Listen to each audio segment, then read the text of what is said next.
Hi అండి. ఆగండి. ఒక్కసారి ఈ బ్లౌజ్ చూడండి. ఈ బ్లౌజ్ మొత్తం వచ్చేసి పీచ్ కలర్ అండి. నేను వచ్చేసి యాష్ కలర్ యూజ్ చేశాను చూడండి. ఒక కలరు. ఆ కలర్ వచ్చేసి మొత్తం యాష్ కలర్ మొత్తం శారీ వచ్చేసింది. రన్నింగ్ బ్లౌజ్ వచ్చింది. దీనికి జస్ట్ ఇట్లా క్లాత్ తీసుకొచ్చుకున్నారు. కస్టమర్ తీసుకొచ్చుకున్నారు పీచ్ కలర్‌తో.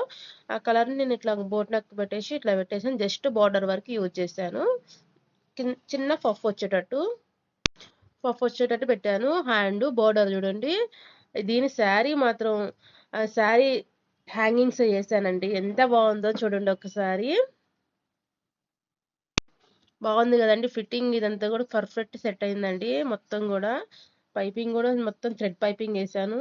కరెక్ట్గా సరిపోయింది చూడండి హోల్ ఇదంతా కూడా.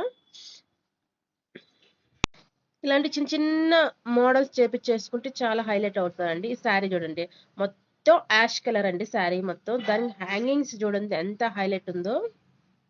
మనం శారీ ఎంత పెట్టి తెచ్చామని కాదండి, ఇలాంటి చిన్న చిన్న ఇట్ల బట్టి